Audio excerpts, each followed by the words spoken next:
রাজনৈতিক বক্তব্য হিসেবে কোনো দল মাঠে যদি সেই দাবি উত্থাপন করে, আমরাও গণতান্ত্রিক প্রক্রিয়ায় তার বিপক্ষে আমাদের যা বক্তব্য আছে সেটা আমরা রাজনৈতিক মাঠে ময়দানে দেব। ইতিমধ্যে আমরা দিয়েছি যে বাংলাদেশে নিম্নকক্ষে এবং উচ্চকক্ষে কোথাও পিআর পদ্ধতি আমরা চাই না। কেন চাই না তার পক্ষে আমরা আমাদের যুক্তি দিয়েছি। পিআর পদ্ধতিগুলো আমাদের পার্শ্ববর্তী একটি দেশেও তার পরিণাম আমরা দেখতে পাচ্ছি।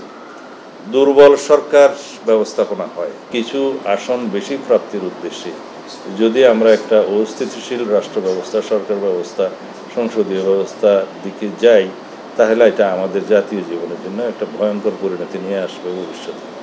সেই জন্য আমরা এই পিআর পদ্ধতিকে প্রত্যাখ্যান করি। এদেশের জনগণ পিআর পদ্ধতি পক্ষে নয়।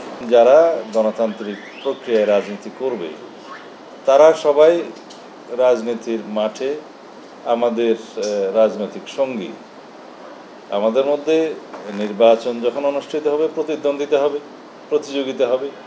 তাছাড়া রাজনৈতিক চর্চায় বিভিন্ন রকমের মতভিন্নতা থাকতে পারে, সেটা তারা জনগণের সামনে তাদের বক্তব্য দেবে, আমরা আমাদের বক্তব্য দেব। সেটা বিচারের দায়িত্ব, বিবেচনার দায়িত্ব জনগণের। আমরা এইভাবেই দেখি রাজনৈতিক মাঠে আমরা কাউকে প্রতিপক্ষ শব্দটি ব্যবহার করতে চাই না। সেটা আসলে সঠিক পার্লামেন্টারি ওয়ার্ডও নয়, সংসদীয় ওয়ার্ডও নয়। রাজনৈতিক ময়দানে সবাই আমরা সৌহার্দ্যপূর্ণ পরিবেশে রাজনীতি চর্চা করব, সেটাই বর্তমান সময়ের চাহিদা এবং দাবি। জাতির প্রত্যাশা যে গণতন্ত্রের চর্চা হবে, বহুমত পোষণ করবে, আবার সহমত পোষণ করবে জাতীয় ইস্যুতে। জাতীয় ঐক্য আমাদের প্রয়োজন জাতীয় ইস্যুতে, জাতীয় যে কোনো গুরুত্বপূর্ণ ইস্যুতে আমরা সকল গণতান্ত্রিক রাজনৈতিক দল একমত পোষণ করব জাতীয় স্বার্থে। কিন্তু আমাদের মতভিন্নতা, প্রতিদ্বন্দ্বিতা, প্রতিযোগিতা থাকবে নির্বাচনের ক্ষেত্রে। আর গণতান্ত্রিক প্রক্রিয়ায় বহুদলীয় গণতান্ত্রিক চর্চায় বিভিন্ন রাজনৈতিক দলের বিভিন্ন মতাদর্শ থাকবে, আদর্শ থাকবে, ফিলোসফি থাকবে। সেটা নিয়ে তারা রাজনীতি করবে, জনগণের সামনে তারা সেটা উপস্থাপন করবে, এটাই রীতি। আমরা লক্ষ্য করলাম জাতীয় ঐকমত্য কমিশনের টেবিলে আলোচনায় যে সমস্ত বিষয়গুলো আমরা আলোচনা করেছি, উত্থাপিত হয়েছে, এই বিষয়ের মধ্যে অনেক বিষয় ছিল, কিছু বিষয় ছিল না। তার মধ্যে পিআর পদ্ধতি নির্বাচনের বিষয়টি নিম্নকক্ষে আমাদের আলোচনার টেবিলে ছিল না। যারা আজকে পিআর পদ্ধতিতে নিম্নকক্ষ চাই বলে দাবিতে আন্দোলন করছেন, তারাও সেই আলোচনায় অংশগ্রহণ করেছে।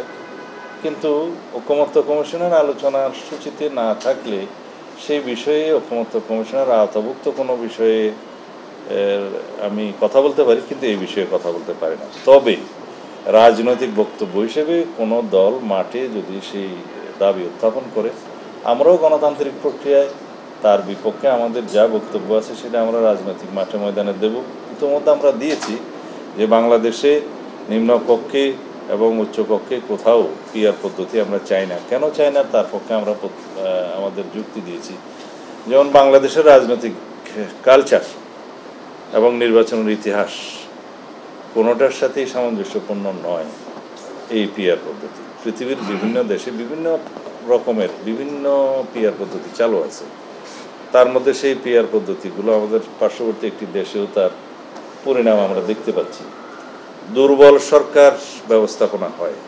পিআর পদ্ধতিতে কোনোদিন সাধারণ মেজরিটি নিয়ে সরকার গঠন করা খুবই মুশকিল এবং একটা অস্থিতিশীল সরকার ব্যবস্থা প্রতিষ্ঠিত হয় এবং একটা সব সময়ের জন্য কোয়ালিশন পার্লামেন্ট এবং কোয়ালিশন গভর্নমেন্ট হয়। সেই ক্ষেত্রে জাতির আকাঙ্ক্ষা পূরণ করা সম্ভব হয় না।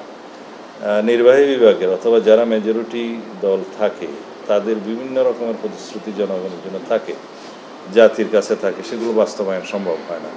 সবসময় একটা দাবি পূরণের জন্য আন্দোলন হতেই থাকে, যেহেতু দাবি পূরণ করা সম্ভব হয় না। তো এই সমস্ত কিছুর বিবেচনায় আমাদের প্রচলিত পদ্ধতি প্রত্যক্ষ নির্বাচনের মাধ্যমে জাতীয় সংসদের সদস্য নির্বাচিত হওয়ার যে পদ্ধতি, এটা সংবিধানের আর্টিকেল 65 সাবসেকশন 2-তে আছে, সেটা বহাল আছে। আমরা এইভাবেই চাই, কারণ জনগণ তার নির্বাচিত প্রতিনিধি কে সুনির্দিষ্টভাবে তাকে জানতে চায়। আমাদের দেশের পলিটিক্যাল কালচার সেটা, এবং আমাদের রাজনৈতিক ইতিহাসে এর কোনো ব্যতিক্রম বা চর্চা আমরা আগে করিনি। সুতরাং এই পদ্ধতিটা একটা পরীক্ষিত পদ্ধতি। তার বাইরে কোনো রাজনৈতিক স্বার্থে, রাজনৈতিক হীন উদ্দেশ্যে অথবা কিছু আসন বেশি প্রাপ্তির উদ্দেশ্যে যদি আমরা একটা অস্থিতিশীল রাষ্ট্র ব্যবস্থা, সরকার ব্যবস্থা, সংসদীয় ব্যবস্থার দিকে যাই, তাহলে এটা আমাদের জাতীয় জীবনের জন্য একটা ভয়ঙ্কর পরিণতি নিয়ে আসবে ভবিষ্যতে। সেই জন্য আমরা এই পিআর পদ্ধতিকে প্রত্যাখ্যান করি। এদেশের জনগণ পিআর পদ্ধতির পক্ষে নয়। কেউ যদি এই রাজনৈতিক দাবি তাদের নির্বাচনী ম্যানিফেস্টোতে উল্লেখ করে পরবর্তী নির্বাচনে অংশগ্রহণ করে, তারা যদি ম্যান্ডেট প্রাপ্ত হয়, তখন তারা জাতীয় সংসদে সেভাবে আইন প্রণয়ন করতে পারবে।